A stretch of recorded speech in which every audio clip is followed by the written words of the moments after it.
बिस्मिल्लाहिर्रहमानिर्रहीम। अस्सलाम वालेकुम। प्रीवियस लेक्चर के अंदर हमने थर्मिस्टर्स को डिस्कस किया था और इलेक्ट्रिक पावर को डिस्कस किया है, पावर डेसिपेशन को डिस्कस किया है। अब हम पढ़ने जा रहे हैं इलेक्ट्रोमोटिव फोर्स, जिसे ईएमएफ भी कहा जाता है, और पोटेंशियल डिफरेंस को। इसको पढ़ने से पहले देखें कि ईएमएफ और पोटेंशियल डिफरेंस है क्या। सपोज कर लें कि हमारे पास ये बैटरी है, ठीक है। बैटरी के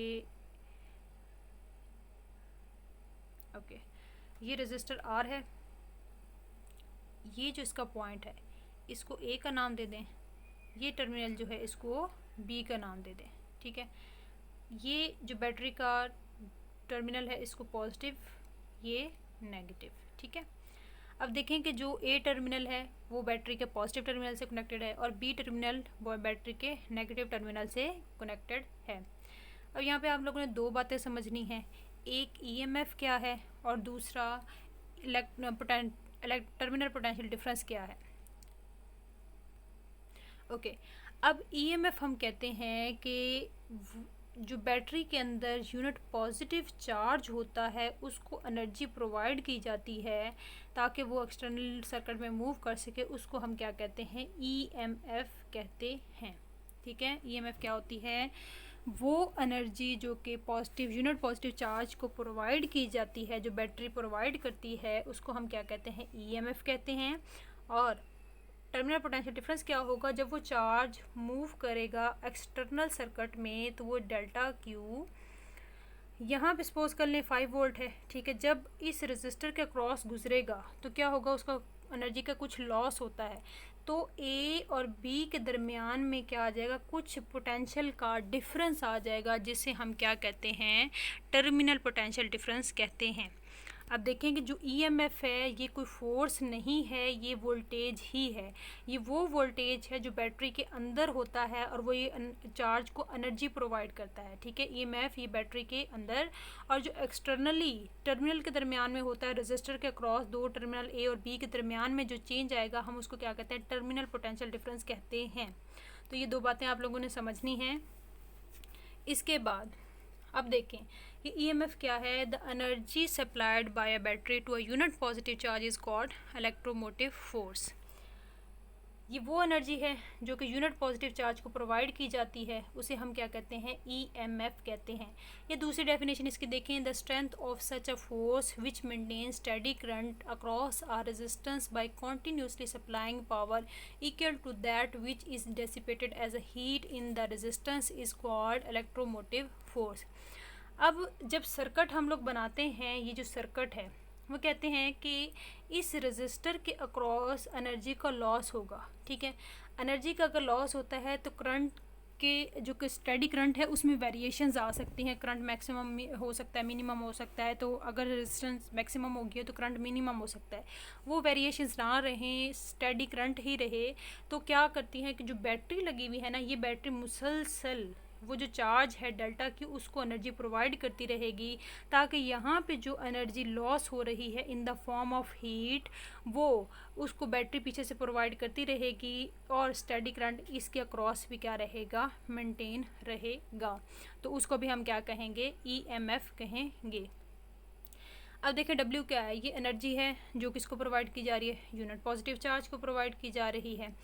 उसके बाद यूनिट्स क्या हैं, ये इलेक्ट्रोमोटिव फोर्स एक फोर्स नहीं है, ये वोल्टेज है। बार बार रिपीट कर रही हूँ, अक्सर एमसीक्यूज आ जाता है, तो इसका यूनिट क्या होगा, वोल्ट होगा, न्यूटन नहीं होगा। नेक्स्ट देखें कि सोर्स ऑफ इलेक्ट्रोमोटिव फोर्स क्या है, a device which can maintain a potential difference between two points to which it is connected is called the source of EMF. देखें कि सोर्स ऑफ ईएमएफ का क्या मतलब है, ये मैं आपके सामने दोबारा से वही सर्किट बना रही हूँ, ठीक है। अब आर के क्रॉस इन दो पॉइंट्स के दरमियान में पोटेंशियल डिफरेंस को मेंटेन करने के लिए ऐसी डिवाइस जो पीछे से एनर्जी प्रोवाइड करती रहेगी उसको हम क्या कहेंगे, सोर्स ऑफ ईएमएफ कहेंगे। यानी कि ईएमएफ का वो सोर्स जो कि मुसलसल चार्ज को एनर्जी देता रहेगा ताकि ये दो पॉइंट्स के दरमियान में पोटेंशियल डिफरेंस मेंटेन रहे, तो उसको हम क्या कहेंगे, सोर्स ऑफ ईएमएफ कहेंगे। उसके बाद इंटरनल रेजिस्टेंस क्या होती है, the resistance is due to electrolyte present between the two electrodes of a cell is called internal resistance, it is denoted by small R. अब देखें कि ये बैटरी है, बैटरी का ये हमने पॉजिटिव टर्मिनल बनाया था, इसको हमने नेगेटिव टर्मिनल बनाया था। अब ये क्या है, इनको हमने पढ़ा था कि ये इलेक्ट्रोड्स होते हैं, ठीक है। इलेक्ट्रोड्स के जो इलेक्ट्रोलाइट क्या होती है, पहले इलेक्ट्रोलाइट को समझें। जो यहाँ पे मटेरियल, इस सेल के अंदर मटेरियल प्रेजेंट होता है जिसमें से इलेक्ट्रिसिटी पास करती है, हम उसको इलेक्ट्रोलाइट कहते हैं, ठीक है।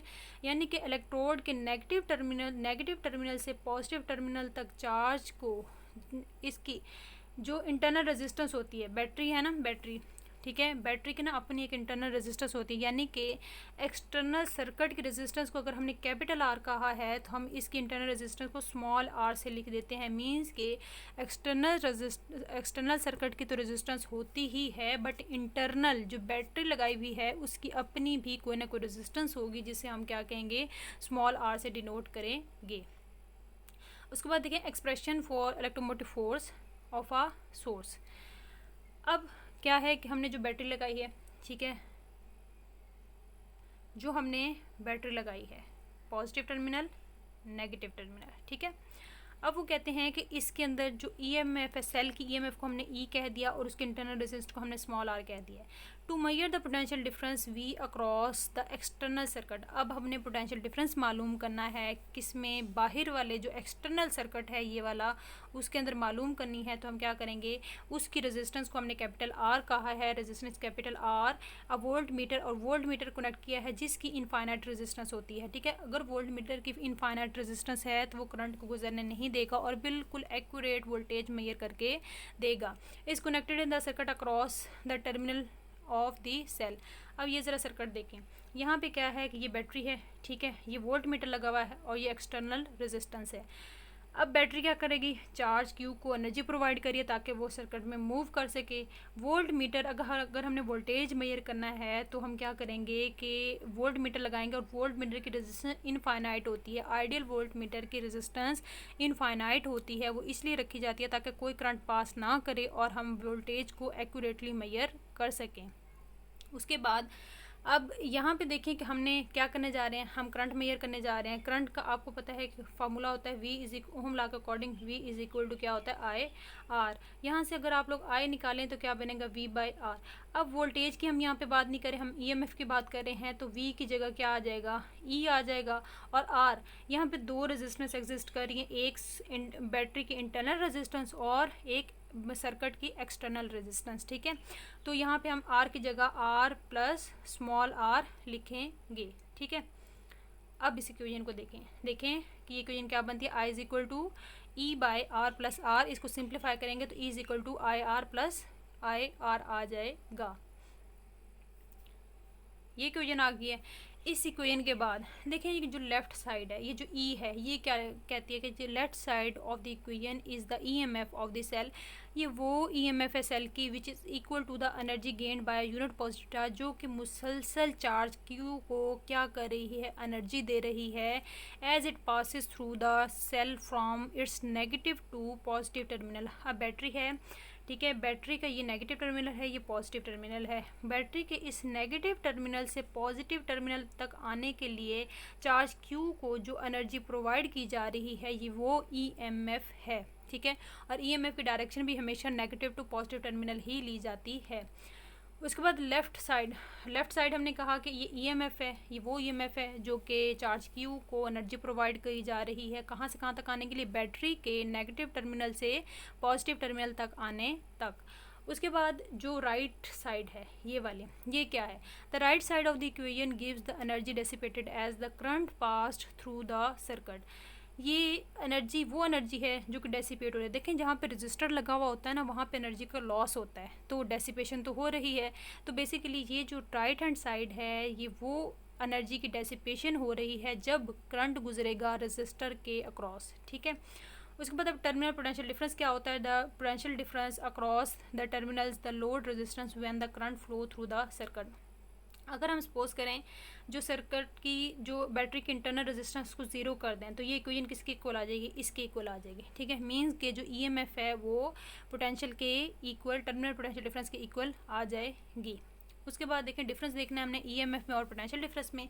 ईएमएफ सोर्स है, सॉरी ईएमएफ कॉज है और सोर्स भी है, कॉज भी है, और पोटेंशियल डिफरेंस क्या है, इफेक्ट है। देखें ईएमएफ की वजह से हमें क्या मिल रहा है, पोटेंशियल डिफरेंस मिल रहा है। उसके बाद देखें कि the EMF is always present even no current is drawn through the battery but the potential difference across the conductor is zero when no current flow through it. जब बैटरी में I is equal to zero है, ठीक है, अगर battery ऐसे cell ले आए, ठीक है, सेल अगर है उसको हमने सर्किट से कनेक्ट नहीं किया तब भी ईएमएफ उस सेल के अंदर प्रेजेंट होगी, नॉट इक्वल टू ज़ीरो होगी, मींस कि ईएमएफ प्रेजेंट होगी। लेकिन अगर करंट ज़ीरो कर दें तो पोटेंशियल डिफरेंस क्या होता है, एक्सटर्नल सर्किट के क्रॉस होता है, तो potential difference, terminal potential difference क्या हो जाएगा, ज़ीरो हो जाएगा। दोबारा रिपीट कर रही हूँ, करंट ज़ीरो होने से ईएमएफ कभी भी ज़ीरो नहीं होती, लेकिन अगर करंट ज़ीरो हो जाए तो टर्मिनल पोटेंशियल डिफरेंस क्या हो जाएगा, ज़ीरो हो जाएगा। इसके बाद मैक्सिमम पावर आउटपुट देख लें। Power deliver to P out is equal to V I, ये इलेक्ट्रिकल पावर का हमने फार्मूला पढ़ा है। अगर अब इसके अकॉर्डिंग देखें तो देखें यहाँ पे रेजिस्टर्स लगे हुए हैं, तो रेजिस्टर के अक्रॉस हमने रेजिस्टर वाला पावर का फार्मूला लेना है, तो P is equal to I square R आ जाएगा, ठीक है, ये वाली इक्वेशन आ जाएगी। इसमें हमने यानी कि कैपिटल आर स्मॉल आर के लिए जो करंट का फार्मूला प्रीवियस पेज पे पढ़ा है वो I is equal to E by R plus R आ जाएगा। उसको यहाँ पे इस फार्मूला के अंदर सब्स्टिट्यूट कर दें, सब्स्टिट्यूट करेंगे तो क्या आ जाएगा, P out E square R by R plus R आ जाएगा, का स्क्वायर आ जाएगा। अब जब आर प्लस स्मॉल आर के स्क्वायर को आप ओपन करेंगे तो कुछ इस तरह का आएगा, R square plus small R square plus 2 capital R small R, ठीक है। अब इसी इक्वेशन के अंदर आप एक दफ़ा प्लस 2r स्मॉल आर कर दें और एक दफ़ा 2r माइनस आर कर दें, ठीक है। अब यहाँ पे थोड़ा गौर कीजिएगा कि ये दो और ये टर्म मिला के ये नेगेटिव का फॉर्मूला बन जाएगा, ठीक है, r माइनस आर का होल क्यूब बन जाएगा, सॉरी होल स्क्वायर बन जाएगा। उसके बाद जब इन दोनों को आप प्लस करेंगे तो क्या आ जाएगा, 4r आ जाएगा। ये हम क्यों कर रहे हैं, ये हम मैक्सिमम पावर आउटपुट निकालने के लिए कर रहे हैं। तो इसको देखें कि अब हम कंडीशन पुट करते हैं, अगर हम सपोज कर लें कि जो कैपिटल आर है वो स्मॉल आर के इक्वल आ जाए, ठीक है, ये दोनों रेजिस्टेंस इक्वल आ जाएं तो मैक्सिमम पावर आउटपुट का फार्मूला हमें मिल जाएगा।